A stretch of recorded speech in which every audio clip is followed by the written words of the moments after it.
Okay, everybody, hello, welcome to today's webinar. My name is Michael Antozzi. I am the Director of Practice Growth Consulting here over with My Advice. Today, we're going to be talking about really demystifying the process of how you're going to be converting much more efficient revenue from your digital strategy. To give you just a little bit of a brief introduction to My Advice, if this is your first time meeting us, we have been established really in the private healthcare space now since 1998.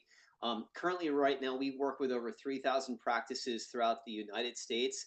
And really, our goal as an organization, and you're going to start to see a little bit more about this in this presentation as to why we're different. But really, our role is about helping to bring patients to the door and getting the phone to ring in the most cost efficient way. So, a lot of what we focus on is how to drive high ROI for the most minimum cost of patient acquisition. And, if your practice has been established and you're multi location, and you've been investing into marketing strategies throughout the years, but you might not be seeing as much of the good return on those investments as you would like to see. This is a very, very applicable conversation for you because what we're going to talk about are the layers of really how you start to build a productive lead funnel online.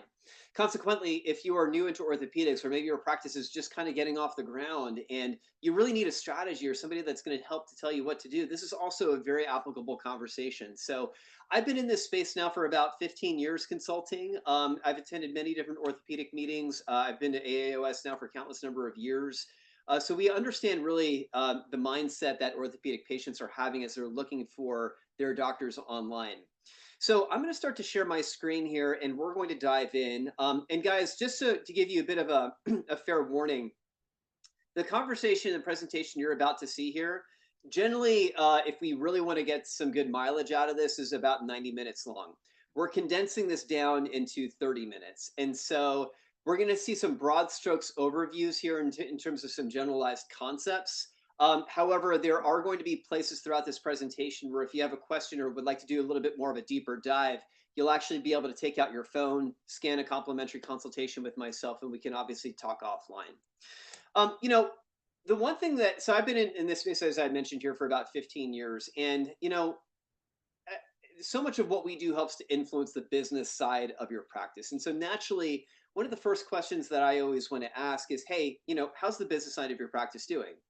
And 9 times out of 10, the answers always sound the same. And they can sound like, hey, Michael, last month was our best month, last year was our best year. It's always at looking about a past historical context in the sense of a certain time frame. And really what drives those answers is that those practice administrators, those doctors, they're looking at the world very transactionally. They're looking about, okay, how many patients came in? What was the revenue that was generated from those patients? Then what did it cost to be able to get that revenue? And that's oftentimes how you start to understand the relationship of your marketing. Okay.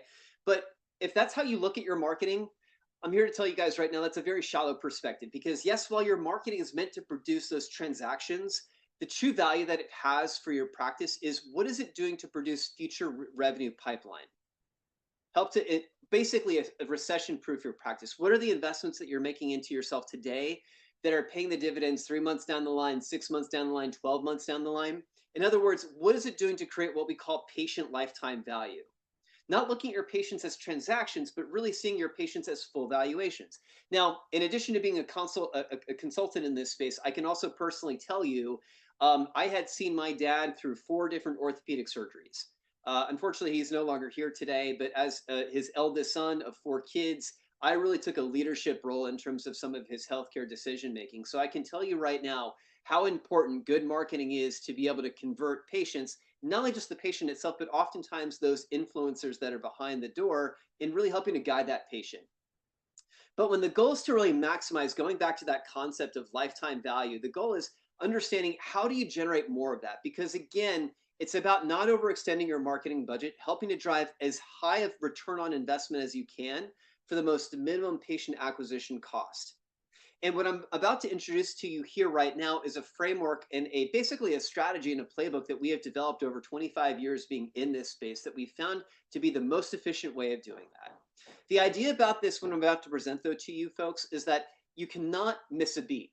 All these steps are required that they be executed in the right order.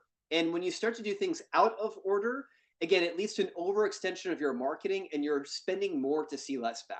Okay. So on the baseline foundation, it always starts with having a great website. Now, just because you have a website doesn't mean it's being productive. Think about the reason why you have a website. Yes, it might be information or for information or validation, but the main reason as to why you have it is to make money. And we're going to talk a little bit more about what that means in a second. Now, once you have a great website, the goal is to not first by doing SEO or buying a bunch of ads online. And if anyone ever tells you to do that, you need to run from that person. But the very first thing that you have to do is align what we call your local listings and making sure that how your business data is being aggregated and indexed among over 60 different local directories is consistent. If that went over your head, don't worry about it. We're going to talk about that in a second. The next layer is what you're doing to drive reviews about your practice online, specifically to Google. There's a lot of review platforms which are out there. Google reviews are the platform that we tend to see the most of. It has the most influence in terms of your Google visibility. It doesn't have nefarious review practices like the Yelps or the Better Business Bureaus of the world might have. It's a very tried and true platform. That's where you always want to be building your digital equity. The next layer then is all about your social media. How often are you producing good content? Are you filling your channels with Facebook and Instagram with meaningful content that relates to your audience? Now, once you have done 1, 2, 3, and 4, this is what we call a complete and full internet presence. And particularly if your practice is reliant on referrals, you want to maintain that posture of being primarily word of mouth driven, this is all you need to do. However, if your goal is to grow quicker and faster and more acceleratedly, only at that point do you then start to layer in what we call SEO. We actually more precisely define this as content on your website and then paid ads. But the idea about these top two things is you don't do these things until you have the foundation fortified first. So let's dive in here. And again, if any of that went over your head, or if you know you're going to want to book some time here with us, again, take out your phone. This is a QR code. You'll see this about a few times throughout the presentation as well. So why focus here? Because the website is really the foundational hub that governs any type of visibility spoke that you might be doing to promote more exposure for your practice, okay? Now, what I will tell you guys is that patients in today's age, first impressions mean everything, okay? Patients make decisions about your practice within 2.9 seconds.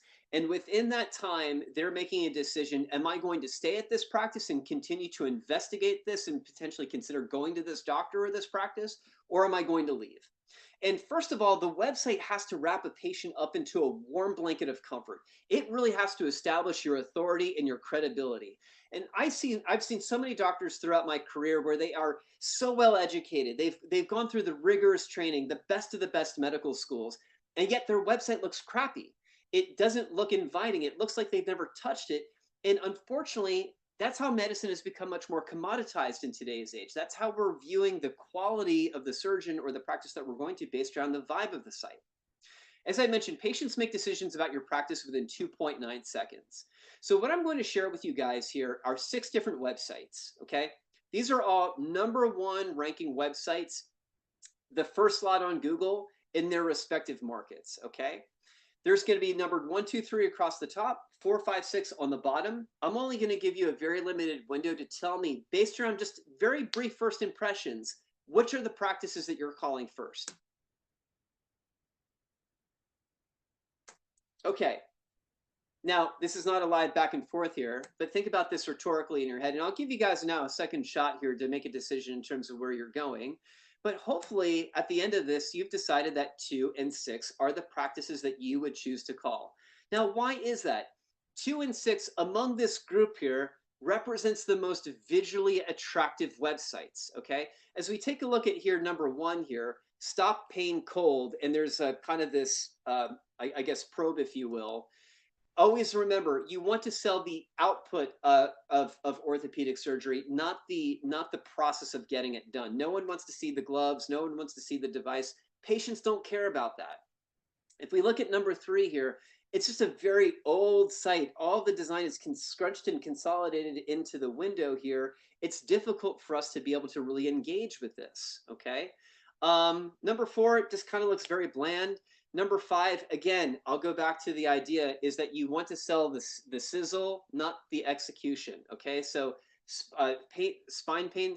main spine surgery here, Patients want to expect to feel better when they land on your website, not necessarily a reflection of the pain that they're actually going through.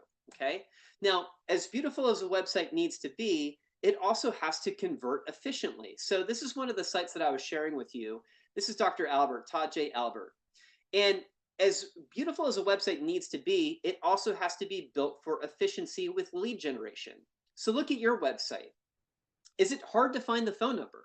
The phone number is the most important piece of call to action detail that should always, always, always stay on the eye line of a patient. That is always the why as to why we end our visit on this site is to give this number a call. Hey, if I'm on a website here and maybe I'm not on a desktop computer, but as I start to consolidate my browser's window down here a little bit, is it completely mobile responsive? Is the actual device or the design of the website adjusting itself to the device size? This is what we call being device agnostic. If your website is not responsive, you have a very old framework. In today's age, the site must adjust itself to any type of device size that it's being launched on. Now, once I'm on here as well too, is there a way where, hey, if I needed to call your practice on a smartphone view, I can do that. I can just simply click on a phone icon. I'm connected directly to the practice's main line. Again, you want to be thinking about the conversion elements. How easy is it for a patient to potentially inquire? As I start to really investigate more of this content here, as I'm taking a look at this website, do you have short contact forms on every single page of your website? Folks, as marketers, we look at all of this data. It's what we call understanding your KPIs, your key performance indicators. So much of how you start to grow and to evolve an internet strategy. And that's an important mindset to keep in mind. Your online strategy is not set and forget it. It's something that you're constantly nurturing and growing and deepening your data intelligence with. But if you don't have these tools to capture lead generation efficiently, you're never going to see the ROI from this in the way that you really should. Now, once we have a great website, what's the next thing in this process? Do we start by doing SEO? Do we buy a bunch of ads? No, again, those things come much later. But what you need to start to focus on is the optimization of your practice with local search. Now, when I say local search, what I'm really referring to are when patients go to Google, and let's just establish a given here as well too. Google's role, let's just assume that I move to your town or your city or your community. Say I'm seeking somebody that does Tommy John surgery, or I need to get a shoulder replacement done, or what have you. If I know that I want that type of a surgery, I just don't know who offers it. Hopefully we can make the agreement that we would start our journey by going to Google. So Google's role in your growth is all about what it does to drive acquisition revenue. Now, within the infrastructure of Google, half of all Google searches are localized in some capacity. So what that means is that it coincides with a geographic location. I'm going to search for, say, knee surgeon using your city or town or your community. Or even a more common vernacular of how your patients search is they use that phraseology, which is what we call near me based searches. Again, Tommy John surgery, near me. Knee surgeon, near me. Hip arthroscopy, near me. So I've actually shared this with you, and this is coming precisely from Google itself. How Google picks local ranking boils down to three main factors. It's what we call relevance, distance, and prominence. Now, relevance and distance, this has everything to do with what we call local listings. Local listings are these profiles that exist online. There's actually 60 of these profiles as well as 15 applications. And it's very important for your strategy that your business information is listed properly among every single one of these profiles. When you have a lot of inaccuracies or inconsistencies with that data, it reduces the trust that Google sees in your business, which lessens your visibility, that lessens lead flow, and therefore it stifles how you're converting and driving revenue. This is a practice that we happen to be in touch with, and what we're finding here is that they are 80% inaccurate with your business listing information. And by the way, guys, this is a very common problem. 98% of the practices that I talk to have some type of inaccuracy, either if they're multi-location and those locations are mixing in with one another, if they've moved locations, if they've rebranded the practice, et cetera, et cetera. What we are finding here is if you look at the first column, 4 rows down, the business information is being listed as Dr. Allison Wade. Now, the correct business title of this practice is Brevard Orthopedic Specialists, okay?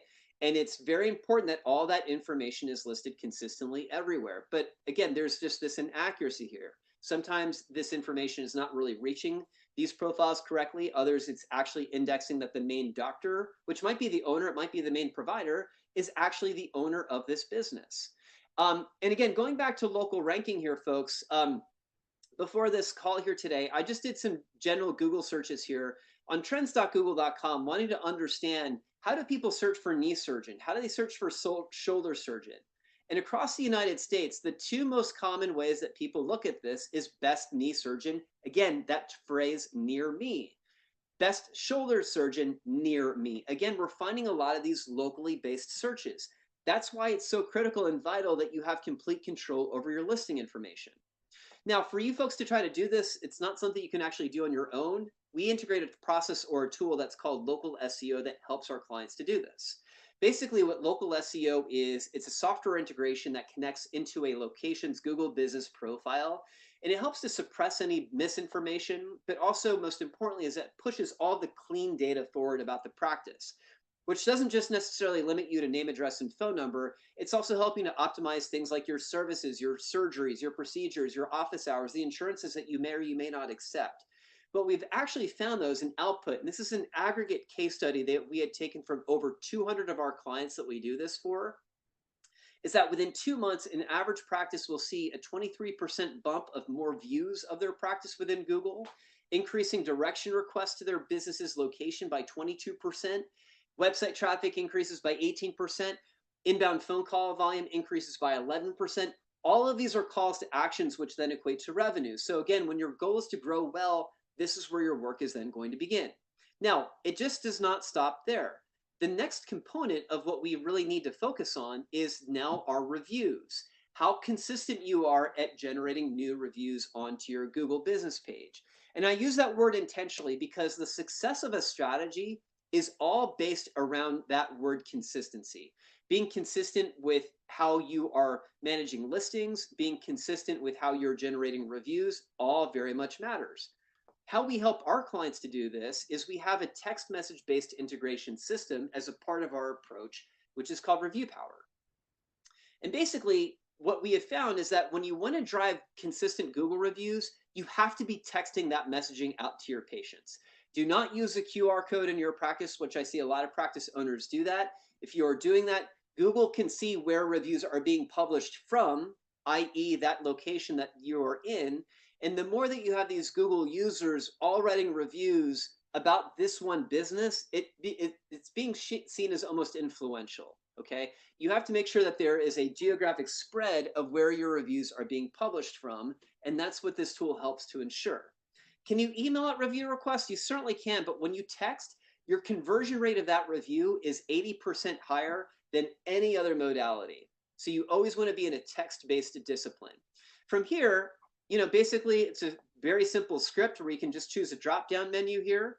Not only is this tool integrate with Google, but also with Facebook, which we have found while Google has a strong influence with how you drive new revenue into your practice, Facebook very much has its play in terms of how you retain revenue. Both work on it from different angles. Both are very, very important.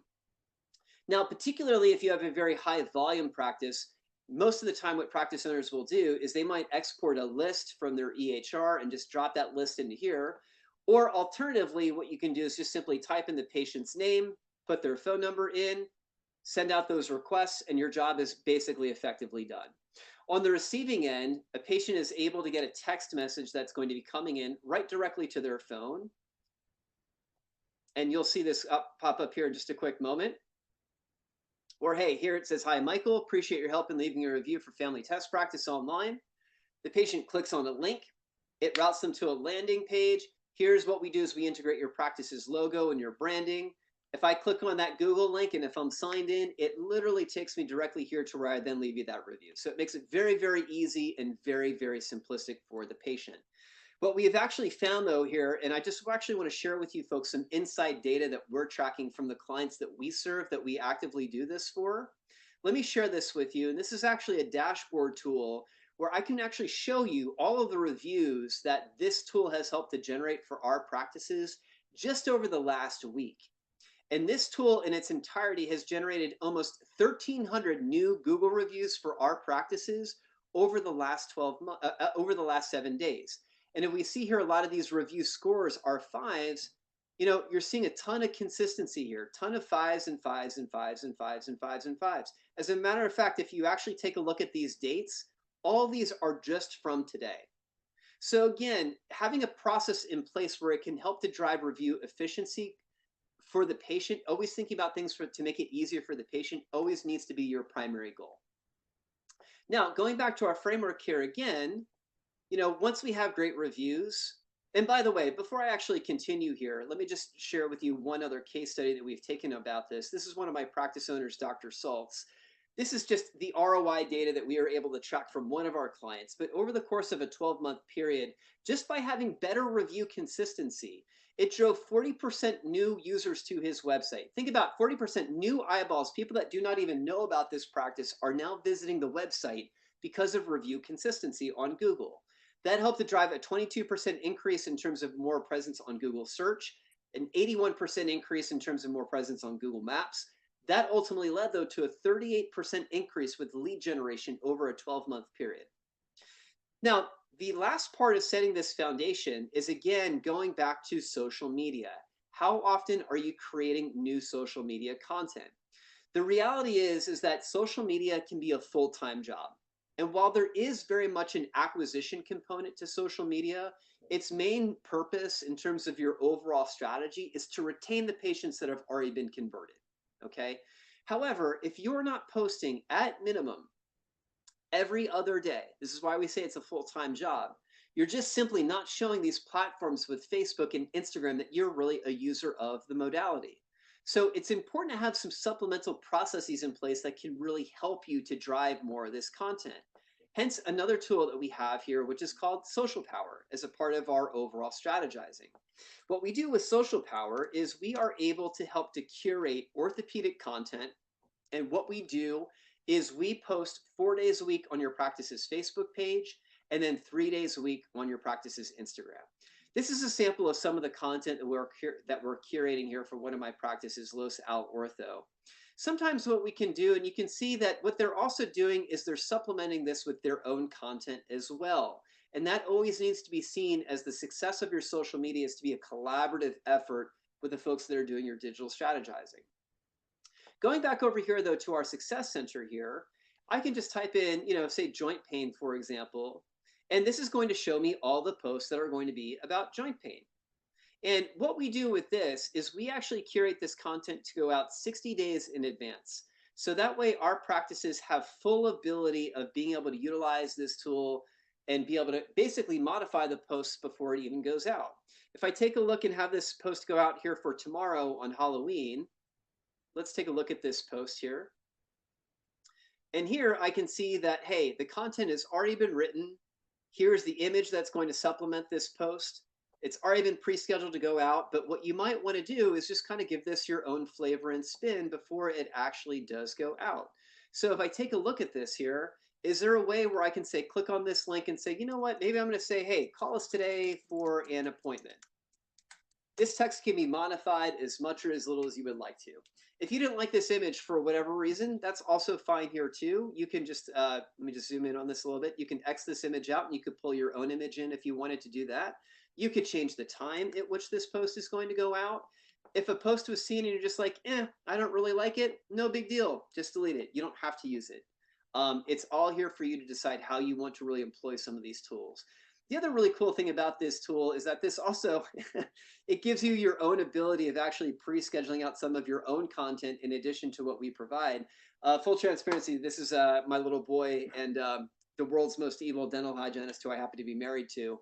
But here, I just uploaded a picture of my wife and my son, put in a little bit of dummy text, and it's scheduled to go out tomorrow at 9 o'clock in the morning. So again, it really does help you to really stay much better at your own social media game. As we go back over here to our pyramid in our framework, now what I want to really get into is what we call SEO. More specifically, we want to define this as content strategies, okay? Now, content strategies, they're much different than, say, locally based strategies. Typing in knee surgeon near me, as what we've discussed, is that you need to have proper alignment with your listings as well as consistent Google reviews, going back to that distance, relevance, and prominence that Google is looking for. However, content optimization is different. What one might search for is to say, hey, Google, how long can I go back out go back to work after having a hip replacement done. That's a very different type of a query than what we talked about, hip surgeon near me. So this is where the evolution of your website's content really comes into play. And content strategies are quite valuable for your exposure because on average, what they help to do is to drive about 30% more traffic to your website than if you did not have that alone. What I'm about to share with you is about an hour-long presentation that I'm just going to talk very briefly about. But over the last 2 years, we have seen tremendous changes within Google and how Google is optimizing websites based around their content, okay? 2 years ago, the onslaught of AI really came into the public consciousness. And think about how much AI has really evolved. Google has made a lot of changes to its algorithm in terms of really how it's showing websites based around content. Because really, I could tell a Chat GPT to say, "Hey, study a writing sample of mine." And now what I want you to do is to write, a one-page article, say about Tommy John surgery or wrist surgery or whatever that might be. And Chat GPT could actually do that. Now, does that content mean it's actually helpful? And that's where the difference is. So we want to get out of this mindset, folks, of thinking about your SEO as keywords, okay? Believe it or not, there's an element of keyword optimization that you can do just by managing listings. But what you want to think about is writing content that is helpful. Think about, the patients that you're seeing time and time again for a specific surgery. I can guarantee you that, if I were to come into you as a patient, say for, a knee replacement, you could probably guesstimate and understand or anticipate a lot of the questions I might have just because you're an expert at doing this. Before patients are Googling those questions, asking you those questions in your room, that's what they're Googling. And that's what you really need to be answering on your website. So having a question and answer based content format is always going to be very, very key. Secondly to this is proper content structuring. For every single surgery at your practice, do you have a dedicated page to it? Every single service needs its own dedicated page. And as we've discussed as well too, you want to be talking about that content in a very robust manner, okay? The other aspect of this with Google's big update is content pruning. It used to be that your optimization or your visibility on Google for a specific service or surgery used to be based around the page on the website itself. And sometimes, you might have some other pages that, while you might incorporate them because you know that they're necessary, let's just say, for example, if you have some pages about physical therapy, but your main goal is really about getting more surgeries, you might have some content on physical therapy that you just kind of keep on the site, but you really have invested yourself into more of the surgical-based content. And even before the onslaught of AI 2 years ago, 3 years ago, Google would rank that page based around the merits of that page itself, which is now no longer the case. What Google is seeing is looking at the website very holistically, okay? So in other words, if you have inferior content on some pages of your website, it can really kill the optimization of the content that you want to be promoting more of. So again, keep that in mind. You want to be looking at your SEO and your content strategy very much as a collaborative effort with the company that you're actually working with. Last phase here is what we talk about is paid search. Now, again, let me just reaffirm. You can do paid ads too early if you do not have the right infrastructure in place. And oftentimes we have seen clients that we haven't worked with because we tell them when to actually implement it. But not all marketing companies will be that honest with you. And they're going to say, sure, we can do some ads, but you might have crappy reviews.